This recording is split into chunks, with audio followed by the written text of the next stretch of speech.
Bismillahirrahmanirrahim. Assalamualaikum warahmatullahi wabarakatuh. Raditu billahi robba bil Islam di Nabi Muhammad di Nabi wa Rasulullah Rasulullah Alman wa rajukni aman rahmatika ya rahmar rahimin. Selamat sore, malam semuanya Bapak Ibu. Alhamdulillah pada kesempatan ini kita masih diberikan kesempatan untuk bersilaturahmi walaupun secara online, yang mana sebelumnya kita membahas akuntansi keuangan menengah 1 ya. Dan yang selanjutnya kita akan membahas akuntansi keuangan menengah 2 ya. Akuntansi keuangan menengah 2. Nah, tentunya sebelum masuk ke materi, kita harus mengetahui terlebih dahulu apa saja yang akan kita bahas, yaitu mengenai berbagai macam prinsip ya, metode akuntansi dan berbagai teknik pengukuran serta penyajian berbagai pos dalam laporan keuangan. Pos-pos yang akan dibahas di sini meliputi aktiva tetap dan tak terwujud, ekuitas serta investasi, pengakuan pendapatan serta sewa guna usaha begitu. Nah, di dalam standar kompetensi jadi memberikan pemahaman ya, sehingga dapat melakukan analisis terhadap prinsip, metode, teknik pengukuran serta penyajian pos-pos di dalam laporan keuangan serta aktiva tetap dan tak berwujud, ekuitas, sekuritas, investasi, pengakuan pendapatan dan juga sewa guna usaha. Nah, apa saja yang akan kita bahas? Ya, untuk pertemuan pertama yaitu penjelasan silabus, lalu kesepakatan kuliah, dan tentunya aktiva tetap. Pertemuan 23, akuisisi dan disposisi aktiva, penyusutan dan deplesi, aktiva tidak berwujud, ekuitas pemegang saham. Ujian tengah semester, lalu sekuritas dilutif dan earning per share ya, investasi, pengakuan pendapatan dan akuntansi untuk lease ataupun sewa ya. Nah, untuk evaluasi ada tugas, ada kuis, ada kehadiran, ada presentasi, ujian tengah semester dan ujian akhir semester.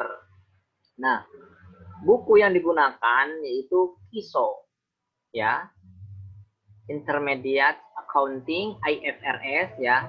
Baik Bapak Ibu, jadi yang wajib itu adalah Intermediate Accounting, buku ISO yang sudah IFRS.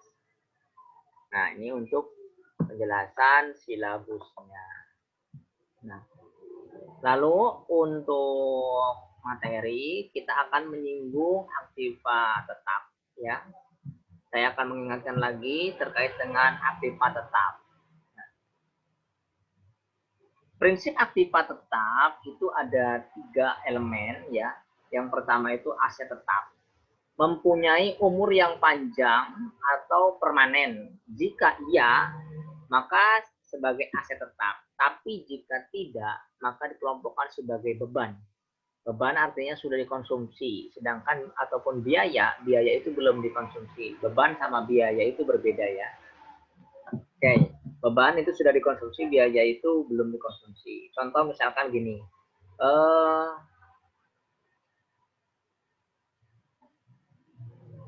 biaya sewa. Nah, berbeda dengan beban sewa. Kalau beban sewa, maka diasumsikan bahwa sewa sudah dilakukan, maka diasumsikan sebagai beban. Tapi kalau biaya, itu belum dikonsumsi. Gitu. Nah, aset tetap mempunyai umur yang panjang atau permanen gitu ya. Jadi umurnya panjang, ya berarti aset tetap. Tapi kalau misalkan tidak panjang umurnya, maka dikatakan sebagai beban. Itu ataupun biaya. Beban itu sudah dikonsumsi, biaya belum dikonsumsi. Oke. Lalu untuk aset tetap berwujud karena mempunyai bentuk fisik, namanya aset tetap ya. Ya, melalui bentuk fisik maka dikatakan sebagai aset tetap. Tapi kalau aset yang tidak memiliki wujud maka dikatakan sebagai aset tak berwujud. Gitu. Nah, dimiliki dan digunakan oleh perusahaan dan tidak untuk dijual sebagai bagian dari operasional.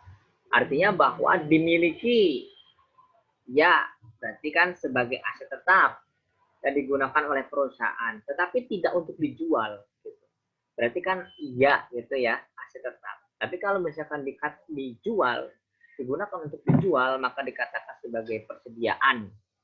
Kalau dijual ya, dikatakan sebagai persediaan. Gitu. Kalau dijual, dikatakan sebagai persediaan. Dan kalau misalkan untuk investasi, maka dikatakan sebagai investasi, bukan dikatakan sebagai aset tetap. Gitu.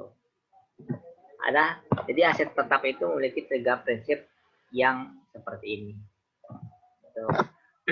Lalu definisi dalam aset tetap menyatakan bahwa aset itu memiliki wujud.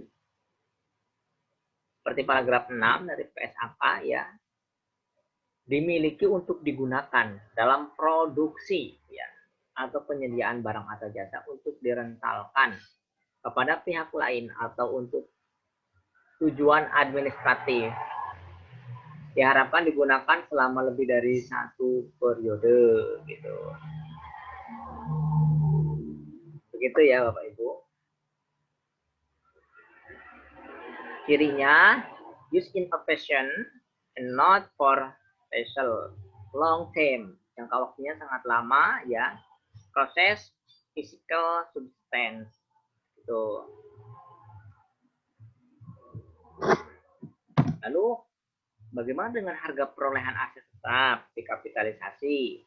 Artinya dikapitalisasi itu pembebanan biaya ya, gitu ya. Harga perolehan aset tetap, maksudnya begini Bapak Ibu. Jadi ketika kita membeli barang, atau gini aja, contoh yang sederhana. Saya beli HP, handphone ya, beli handphone, menuju ke lokasi di Mall Solo gitu aja. Jadi biaya yang dikeluarkan, misalkan dari kampus menuju Mall Solo itu menggunakan Grab. Lalu pulangnya juga menggunakan Grab. Jadi total untuk pulang pergi ke mall itu sekitar berangkat 10.000, pulang 10.000. Maka total 20.000. Sedangkan harga HP-nya itu senilai 1 juta. Baik, berarti harga perolehan yang diambil itu berapa? 1 juta atau 1 juta 20. Nah, kita masuk ke kapitalisasi dulu ya. Oke.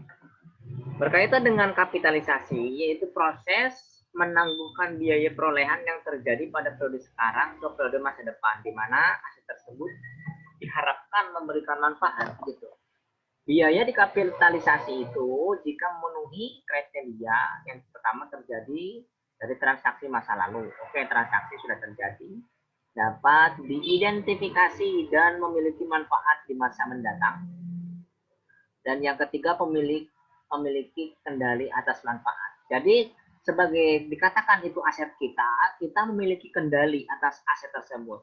Pemilik memiliki kendali atas manfaat di masa depan dari aset tersebut, control over future benefit ya. Jadi kita memiliki hak kendali penuh secara terhadap aset yang kita gunakan.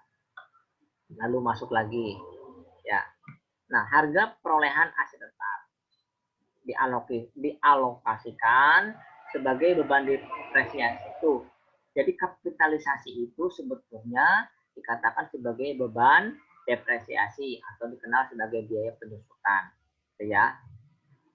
Nah, alokasi itu proses pembebanan biaya, gitu ya, yang dikapitalisasi pada periode di mana aset tersebut memberikan manfaat. Ditentukan oleh masa manfaat, nilai sisa, dan metode alokasi. Proses alokasi yaitu dikenal dengan depresiasi, gitu ya. Jadi aset tetap itu akan memiliki depresiasi kecuali tanah ya. Tanah itu tidak memiliki depresiasi, justru tanah itu naik terus. Lalu yang kedua, aset perusahaan yang namanya sewa apapun itu tidak dikenakan depresiasi, gitu ya. Karena kenapa? Karena itu bukan aset kita dan kita sepenuhnya tidak memiliki kendali terhadap aset itu. Apalagi kalau sewaannya sudah habis. Begitu ya Bapak Ibu.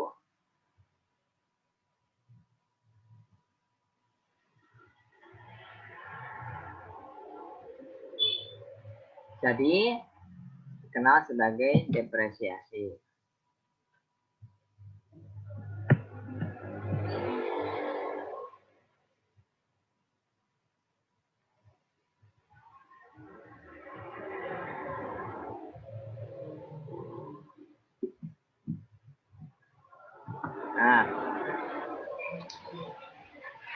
Nah, kita masuk ke pengakuan aset tetap. Pengakuan aset tetap. Nah, di dalam pengakuan aset tetap, yaitu biaya perolehan aset tetap harus diakui sebagai aset. Jika dan hanya jika besar kemungkinan manfaat ekonomis di masa depan berkenan dengan aset tersebut akan mengalir ke entitas atau perusahaan. Biaya perolehan aset dapat diukur secara andal. Nah, kriteria pengakuan berlaku pada saat pengakuan awal dan untuk biaya setelah perolehan awal. Itu. Jadi ketika kita mengakui aset tetap, contoh seperti tadi HP, saya pergi ke mall dengan biaya Gojek 20.000 dan harga handphone 10.000,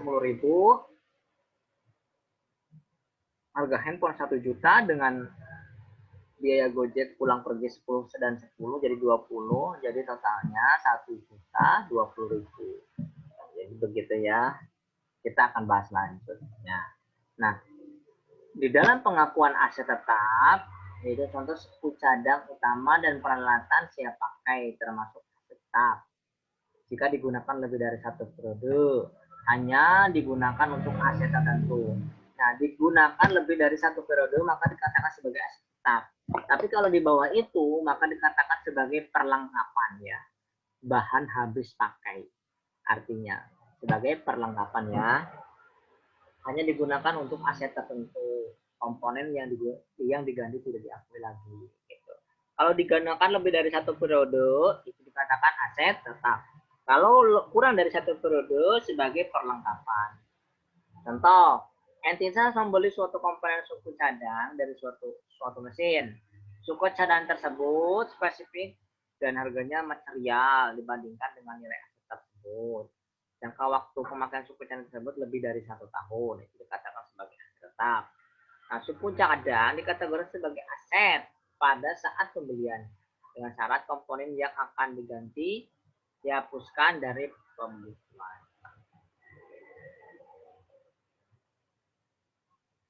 Pengakuan aset tetap. Nih, kita berbicara pengakuan aset tetap. Unit ukuran dalam pengakuan sesuai kondisi entitas. Kriteria agregasi atau individual mempengaruhi nilai aset, pengaruhi biaya depresiasi atau biaya operasi, gitu ya. Maka berpengaruh pada laba. Untuk materialitas sering digunakan sebagai tambahan kriteria untuk menentukan apakah pengeluaran akan dicatat sebagai aset tetap, gitu ya. Pengeluaran yang memenuhi kriteria aset tetap namun tidak material dari sejumlah seringkali tidak dikapitalisasi dan dicatat sebagai beban pada periode berjalan. Artinya bahwa kalau misalkan perlengkapan kurang dari satu periode maka dikatakan sebagai beban ya. Tapi kalau lebih dari satu periode maka dikatakan sebagai aset perusahaan. Itu. Nah, untuk pengukuran awal, suatu aset tetap yang memenuhi kualifikasi untuk diakui sebagai aset tetap itu harus meliputi biaya perolehan, biaya yang dapat diatribusikan secara langsung, dan biaya pembongkaran dan pemindahan aset tetap dan restorasi lokasi aset. Jadi maksudnya begini Bapak Ibu. Nah, ketika kita mengakui harga perolehan aset itu, jadi bukan hanya harga belinya saja, tapi yang dapat diatribusikan, dimasukkan gitu ya, dimasukkan secara langsung dan untuk pembongkaran gitu. Jadi kalau misalkan kita mau menambang sesuatu, jadi biaya pembongkaran mesin, biaya pemindahan mesin, sampai mesin itu sampai ke tangan kita, maka itu diakui sebagai biaya perolehan begitu. Jadi harga beli mesin, harga bongkar mesin, sampai harga kirim mesin sampai lokasi, maka itu dikatakan sebagai harga perolehan gitu. Nah, ambil contoh yang lain nanti. Nah, biaya perolehan awal. Jadi, biaya perolehan awal itu seluruh biaya terkait aset yang memiliki manfaat di masa mendatang. Aset lain yang berfungsi agar suatu aset dapat memiliki manfaat di masa mendatang. Alat yang dipasang agar pabrik dapat berjalan sesuai dengan ketentuan pengolahan limbah industri. Jadi semua biaya yang berkaitan dengan harga perolehan dimasukkan sebagai harga perolehan aset. Gitu. Sama. Nah, untuk biaya diatribusikan langsung. Nah, jadi untuk biaya diatribusikan langsung itu biaya imbalan kerja yang timbul dari pembangunan atau akuisisi aset tetap. Jadi semua biaya yang timbul untuk memperoleh aset tersebut, maka biaya diatribusikan. Biaya penyiapan lahan, contoh untuk pembukaan pabrik ya. Jadi biaya imbalan kerja, biaya penyiapan lahan, biaya handling dan penyerahan awal, biaya perakitan instalasi. Pokoknya semua biaya yang timbul maka dikatakan sebagai untuk pengakuan harga perolehan. Begitu. Contoh lagi seperti biaya perolehan bangunan ya. Jadi semua biaya terkait dengan akuisisi ataupun konstruksi. Jadi material, tenaga kerja, overhead selama proses konstruksi, biaya bangunan jika membangun sendiri, harga beli bangunan dan pengurusan hak perolehan bangunan, fee profesional dan izin pendirian bangunan. Jadi semua biaya ini nanti akan muncul. Oh ternyata biaya membangun ini rumah senilai sekian gitu. Maka dikatakan sebagai harga pokok perolehan rumah begitu. Lalu bagaimana dengan harga perolehan tanah? Saya contohkan lagi ya. Jadi kalau untuk tanah, jadi harga beli. Pertama harga beli. Jadi yang kedua biaya pengurusan hak tanah, atau sertifikat, pajak, biaya perolehan hak atas bangunan, BPHTB, biaya notaris gitu. Jadi itu dikelompokkan. Jadi kita nanti ketika mau menjual tanah itu total harga beli sama biaya sertifikat, biaya pajak dijumlah. Maka ketemulah harga jual. Nah, kalau misalkan tanahnya berupa sawah, berarti biaya reklamasi untuk perataan tanah, penghancuran batu-batuan kalau di gunung, bangunan yang tidak diperlukan. Jadi di semua dijumlah maka itu ketemu harga perolehan.